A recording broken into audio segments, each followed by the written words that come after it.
Thank you for the price you paid, bearing all my sin and shame. In love you came and gave amazing grace. Thank you for this love, Lord. Thank you for the nail-pierced hands, washed me in your cleansing flow. Now all I know, your forgiveness and embrace.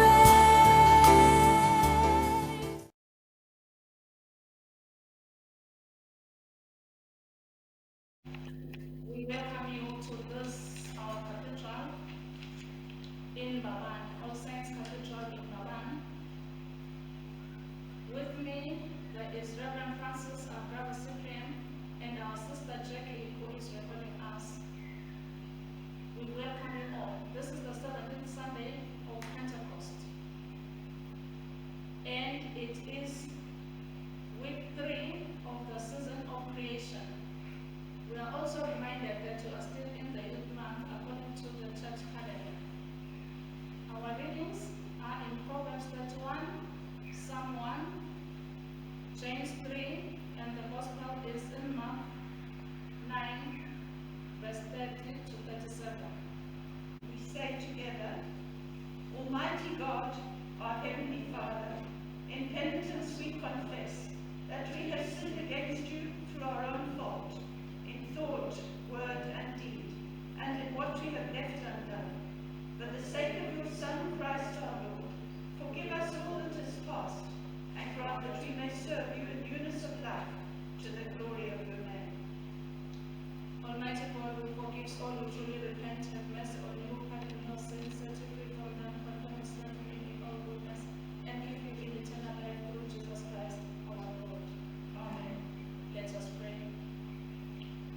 Lord Jesus Christ, you turned everything upside down and made all things new.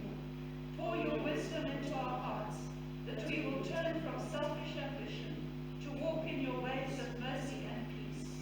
For you live and reign with the Father and the Holy Spirit, one God, now and forever. Amen. We listen to the readings. We thank you, Lord, for the wonderful time in your presence. We thank you for such a day. We thank you for your word. Thank you for the word you speak to us and you will give us your word. Be with us even at this time as we listen to what you are going to say to us. This we ask in the name of Jesus. Amen. In the name of the Father, Son, and Holy Spirit, we may be seated in the presence of the Lord.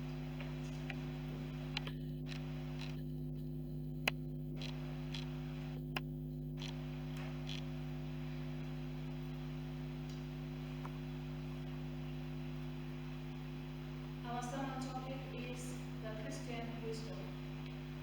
In the previous week, we spoke about the power of the spoken word, encouraging us to be people that speak the word of God into our situations, as well as encouraging us to speak positive words towards our lives and those that matter to us. Indeed, we are reminded that life and death is in the power of the tongue. Hence, it is very clear that if we are to harness that power, we need wisdom from God to be able to find out first and secondly know how to harness it in it. Thus, as we continue with our season of growth, we get to the point where we are encouraged to have the wisdom of God in our lives. Having the gift of the Holy Spirit helps us in obtaining the wisdom of God for ourselves. As Christians and as the church, we need to journey in the wisdom of God. This wisdom is granted by the Spirit of God, whom God is freely given to us who believe. The readings today have a greater focus on wisdom, which is something we should all aspire for. In the first reading from Proverbs 31, we hear the words which define a wise woman. We may think these words only refer to a woman, but we must also remember that the church has been called the bride of Christ. Hence, the church as a body could be defined as a woman. Hence, these words of wisdom spoken by Solomon are not only perhaps directed at women, but also directed at the church.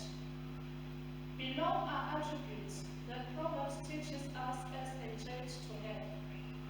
As a church, we need to have the trust of God. As a church, we need to have the trust of God in us. How much does God trust us to do the right thing, to stand for what is right and also highlight what is right? We need to be people that bring pride to Jesus Christ. As a church, we need to be very industrious.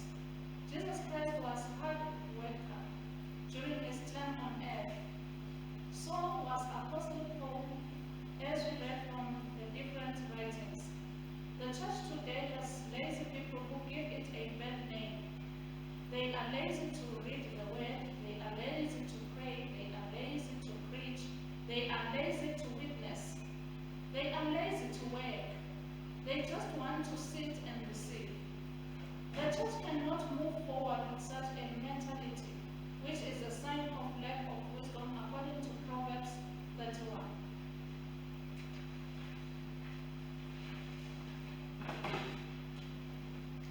From the reading, we realize that as a church we need to gather our loins and seek to understand the systems of the world and how to harness them for the glory and service of God, and by making an income and obtaining wealth of God's house. The church is expected to take care of the needy and the poor and find ways to uplift and protect them. The church is expected to look good. We must not be happy to have dilapidated structures and old equipment. Let the church be up to date with equipment and technology. The church produces influential people who are able to direct public opinion. Without influential people, the church becomes externally influenced. She needs to influence her society and make an impact. The church is called to be organized and orderly and look after the welfare of her members.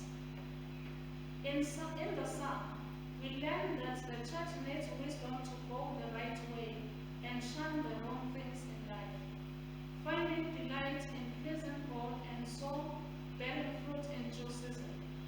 In this way, the church will be blessed and will have the presence and guidance of God in all areas. The wise church seeks to do right at all times, and so its own members will also seek to do right as well. In the epistle, James also continues to encourage the church to be wise in its ways by the characteristics it shows, especially in the midst of adversity. The church is encouraged to have godly wisdom instead of the deceitful earthly wisdom that is selfish and devilish and seeks for self. Instead, the wisdom of the church is needed to bear good fruit in society. It seeks for peace and moves away from conflict within the church. In the gospel, Jesus Christ highlights that the wisdom of the church calls for her to think differently from the ways of the world. Jesus Christ encourages his disciples to have meekness and humility in order to be leaders in the church. This calls for wisdom from above because it calls for a paradigm shift from the norm where we know that those who want to be great need to trample over everyone to demand and command. Yet we find Christ bringing in a child and telling the disciples to seek to be like a child.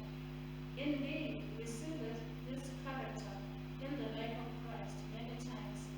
Christ explains to his disciples that he has to be like the first in every painful way in order to gain the lost people of God. This matter needed wisdom to understand, as it was contrary to the ways of men. Christ lowered himself in order to fulfill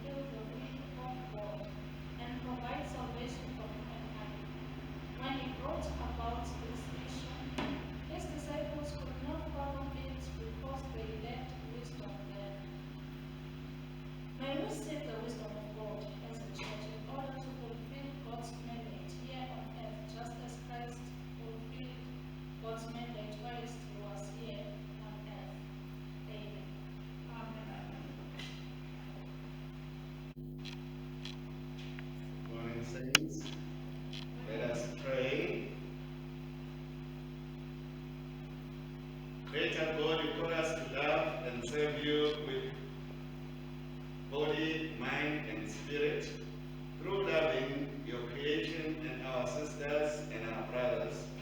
You open our hearts in compassion and receive these petitions all on behalf of the needs of the church and the world. The Lord of hosts, you oppose the proud and give grace to the humble. Help us by your Holy Spirit to submit ourselves to you and resist the devil, that he would flee from us. Lord, in your mercy. Hear our prayer. Lord of hosts, give our diocese leaders and all clergy and lay people the wisdom that comes down from above, that they may be peaceable, gentle, open to reason, full of mercy and good fruits, impartial and sincere. Let us sow among us in peace and grant a harvest of righteousness. Lord, in your mercy. Hear our prayer. Lord of hosts, pacify our passions by your Spirit, that we may not be ruled by jealousy and selfish ambition, that give rise to disorder and every vile practice. Lord, in your mercy. Hear our prayer. Lord of hosts, uphold this world in your order. Preserve the church and the preaching of your word against all enemies. Bless our homes, that parents and children may serve one another faithfully and grow in instruction and faith until life's end. Give health and wisdom to all who serve in public office, that their authority may be exercised for the benefit of our people. Lord, in your mercy. Hear our prayer. Lord of hosts, look with kindness on the sick and those in any need. You have promised to supply all our needs according to your riches in glory. Reach out through our hands into the lives of those who do not have, that they may share together, that we may share together with them what you have blessed us with. Bring your healing powers upon all who seek and desire healing from various ailments and conditions. We pray especially for those infected with COVID-19 and other life-threatening diseases to be healed by the stripes of Jesus Christ. Lord, in your mercy. Hear our prayer. Lord of hosts, give us faith to draw near to you, to your altar in repentance, that we may receive your Son with cleansed hands and purified hearts as he draws near to us in his body and blood. May we be found rooted in him, the chief cornerstone, and have a steady foundation, so as to be found in his likeness. Lord, in your mercy. Hear our prayer. God of our salvation, who sent your Son to seek out and save what is lost, hear our prayers on behalf of those who are lost in our day, receiving these petitions and thanksgivings with your unending compassion. O Lord of hosts, grant that what we ask from you may not be squandered after our passions, but sought rightly in faith, that we may receive them and put them to service for you and our neighbors through Jesus Christ, your Son, our Lord, who lives and reigns with you and the Holy Spirit, one God, forever. Amen. Amen. Father Almighty, We offer ourselves to you as a living sacrifice in Jesus Christ our Lord. Send us out into the world in the power of your Holy Spirit to live and work to your praise and glory. the peace of Christ passes all understanding, keep your hearts and minds in the knowledge and love of God and of his Son Jesus Christ our Lord. And the blessing of God Almighty, the Father, the Son, and the Holy Spirit be among you and remain with you always. Go in peace to love and serve the Lord.